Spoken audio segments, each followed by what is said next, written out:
Auto union నాయకులతో భేటీ అయ్యారు మంత్రి పొన్నం. ఉచిత బస్సు ప్రయాణం, ఆటో కార్మికుల సమస్యలపై చర్చిస్తారు మంత్రి. ప్రభుత్వ ప్రైవేట్ భాగస్వామ్యంతో ఆటోలు నడిపేలా చర్యలు తీసుకోవాలని ఆటో యూనియన్ నేతలు డిమాండ్ చేస్తున్నారు. తెలంగాణ బడ్జెట్ పై సమీక్ష సమావేశం నిర్వహించారు మంత్రి భట్టి విక్రమార్క. ఈ సమావేశంలో మంత్రి పొంగులేటి, అధికారులు హాజరయ్యారు. పథకాలు, నిర్వహణ వ్యయంపై అధికారులతో చర్చిస్తున్నారు నేతలు. లోక్సభ ఎన్నికల కోసం విస్తృతంగా పనిచేయాలని ఎమ్మెల్సీలకు ఆదేశించారు కేటీఆర్. వచ్చే పార్లమెంట్ ఎన్నికల్లో త్రిముఖ పోటీ ఉంటుందన్నారు. బీఆర్ఎస్ కు గెలుపు అవకాశాలు బలంగా ఉన్నాయన్నారు.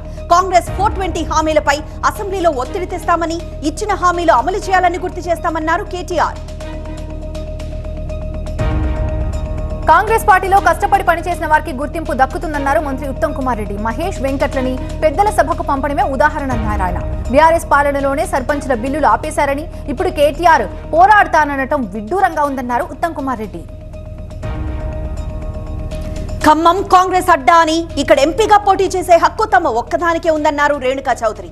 తాను ఎంపీ సీటు కొడితే కాదనే శక్తి ఎవ్వరికీ లేదని, కానీ సోనియా గాంధీని ఇక్కడి నుండి పోటీ చేయాలని రాష్ట్ర కాంగ్రెస్ పార్టీ ఏకగ్రీవ తీర్మానం చేసిందన్నారు. పోటీపై సోనియా నిర్ణయం చెప్పే వరకు ఇక్కడ ఎవ్వరూ అభ్యర్థి కాదని రేణుకా స్పష్టం చేశారు. హవాలా ఫెమా కేసులో ఈడీ ఎదుట హాజరయ్యారు ఎమ్మెల్యే వివేక్. ఎన్నికల ముందు ప్రైవేట్ సెక్యూరిటీ సంస్థలో పెద్ద ఎత్తున నిధుల డిపాజిట్లపై కేసు నమోదు చేశారు పోలీసులు. విశాఖ ఇండస్ట్రీ నుంచి ప్రైవేట్ సెక్యూరిటీ సంస్థలో 8 కోట్ల పైచిలుకు నిధుల డిపాజిట్లపై ఆరా తీస్తున్నారు ఈడీ అధికారులు. అద్దంకి దయాకర్ కు ఎమ్మెల్సీ పదవి ఇవ్వకపోవడంపై జాతీయ మాల మహానాడు ఆందోళనకు దిగింది. అద్దంకి సీఎం రేవంత్ రెడ్డి ఇచ్చిన మాట నిలబెట్టుకోవాలని, పదే పదే అద్దంకిని అవమానించడం సమంజసం కాదని పిల్లి సుధాకర్ ఫైర్ అయ్యారు. అద్దంకిని అడ్డుకునే శక్తులను నిర్వీర్యం చేయడానికి తెలంగాణ పౌర సమాజం ఏకం కావాలన్నారు. ఏపీ ప్రభుత్వం తీరుపై ట్విట్టర్లో సెటైర్స్ వేశారు బీజేపీ జాతీయ కార్యదర్శి సత్యకుమార్. అంబేద్కర్ విగ్రహం పేరుతో సొంత ఖజానా నింపుకుంటున్నారని విమర్శించారు.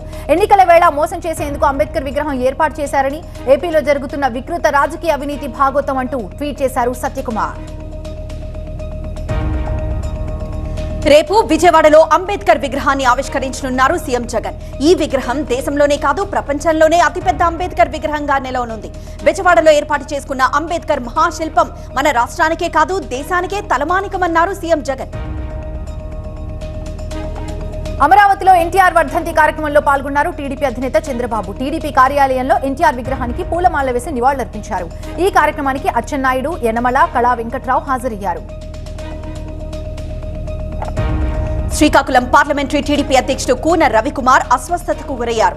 ఎన్టీఆర్ వర్ధంతి సందర్భంగా రక్తదాన శిబిరంలో పాల్గొని బ్లడ్ ఇచ్చిన ఆయన ఒక్కసారిగా కుప్పకూలిపోయారు. గమనించిన కార్యకర్తలు శ్రీకాకుళంలోని ఓ ప్రైవేట్ ఆసుపత్రికి తరలించారు.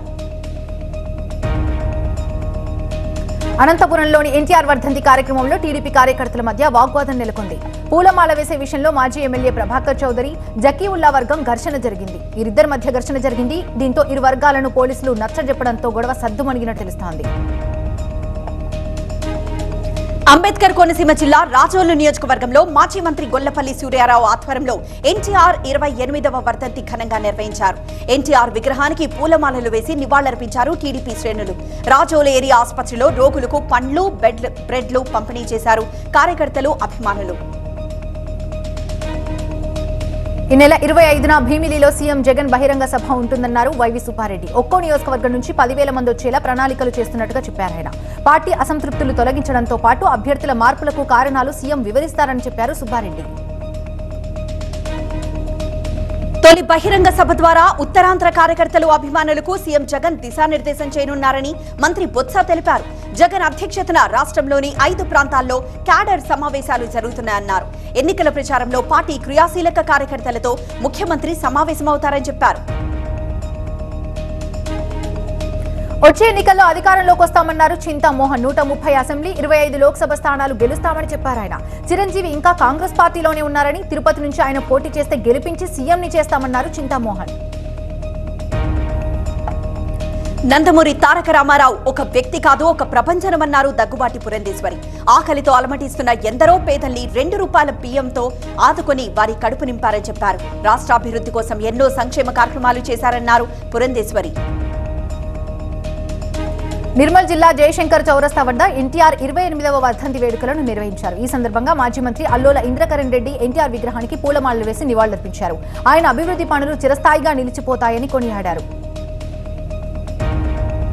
ఎమ్మెల్యే పార్థసారథిని కలిశారు ఎమ్మెల్సీ జంగా కృష్ణమూర్తి. పార్థసారథి పార్టీ వీడుతున్న విషయం తమకు తెలియదన్నారు జంగా కృష్ణమూర్తి. 4 ఏళ్లుగా అవమానాలు ఎదురైనా పార్టీ కోసం కష్టపడ్డానని, తాను ఇబ్బంది పడుతున్న విషయం వాస్తవమేనని చెప్పారు. గురిజాల టికెట్ ఆశిస్తున్నట్లు తెలిపారు ఎమ్మెల్సీ జంగా కృష్ణమూర్తి. తాత్కాలిక నిర్మాణాలకు కోట్లు ఖర్చు పెట్టారని, తాను చిట్టా తీస్తే చంద్రబాబు తట్టుకోలేరని మండిపడ్డారు MP Kesineni Nani. Land pooling తో రైతులను, ప్రజలను మోసం చేశారని జోస్యం చెప్పారు. అంబేద్కర్ విగ్రహంపై రాజకీయం చేస్తే టీడీపీ మట్టి కొట్టుకుపోతుందన్నారు కేశినేని నాని. కొడాలి నానికి ఈసారి డిపాజిట్ కూడా రాదంటున్నారు కేశినేని చిన్ని. గుడివాడలో టీడీపీ ఎప్పుడు సభ పెట్టినా కుప్పిగుంతలేయడం కొడాలికి అలవాటేనని చెప్పారు. త్వరలో 80% వైసీపీ ఖాళీ అవడం ఖాయమన్నారు కేశినేని చిన్ని. ఎన్టీఆర్ ఆశయాలను ముందుకు తీసుకెళ్తామన్నారు మాజీ మంత్రి కొడాలి నాని. రాజమండ్రి జైలుకి రా, కదలిరా అని చంద్రబాబుకు కోర్టు చెప్పిందన్నారు. ఎన్టీఆర్ కి వెన్నుపోటు పొడిచిన వ్యక్తులు వర్ధంతి చేస్తారా అని ప్రశ్నించారు ఆయన.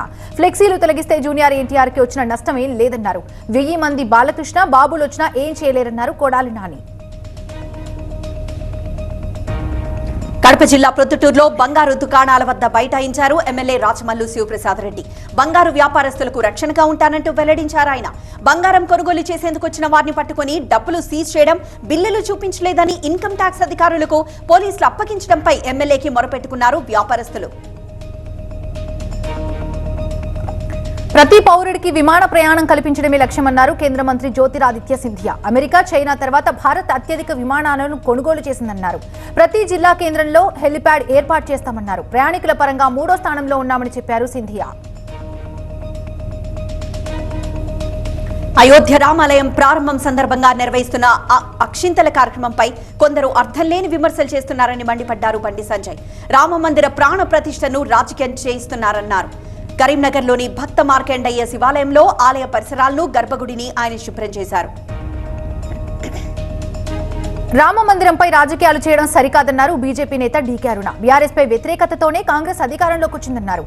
3వసారి ప్రధాని మోదీ ప్రధాని కావాలనేది ప్రజల ఆకాంక్ష అని చెప్పారు డీకే అరుణ. తెలంగాణలో 10 నుంచి 12 పార్లమెంట్ స్థానాల్లో గెలుస్తామని ధీమా వ్యక్తం చేశారు అరుణ.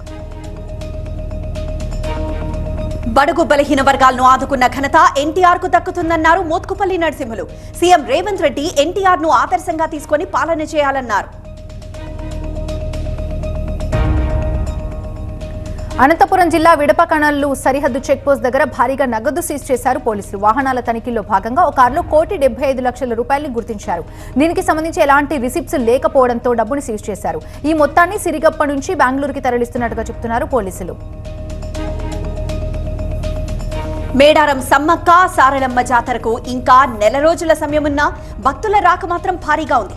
ఈ సంక్రాంతి సెలవుల్లో దాదాపు 10 లక్షల మంది వనదేవతలను సందర్శించుకున్నారు.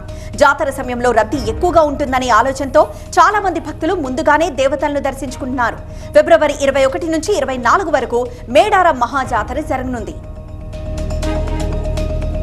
బేగంపేటలో ఏవియేషన్ షో రావడం చాలా ఆనందంగా ఉందన్నారు ట్రైనీ పైలట్స్. ఇలాంటి షోకి రావడం వల్ల కొత్తగా ఈ రంగంలోకి అడుగుపెట్టే వాళ్ళకి ఎంతో ఉపయోగపడుతుందని అభిప్రాయాన్ని వ్యక్తం చేశారు.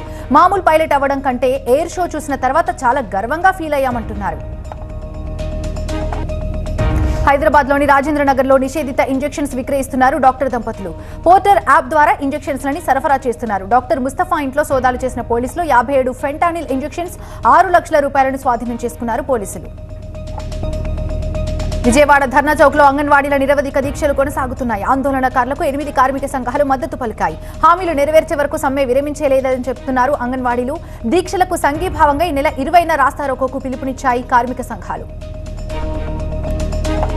హైదరాబాద్ చైతన్యపురి పోలీస్ స్టేషన్ లో ఏసీబీ అధికారులు సోదాలు నిర్వహించారు. ఓ చీటింగ్ వ్యవహారంలో 2022లో వారెంట్ జారీ అయిన నిందితుని దగ్గర నుంచి court constable Narender, warrant constables Prasad Babu, Mallesh డబ్బులు తీసుకొని వేధిస్తున్నారని ఆరోపణలున్నాయి. బాధితుడు ఏసీబీని ఆశ్రయించడంతో పోలీస్ స్టేషన్కు వచ్చి సోదాలు చేపట్టారు.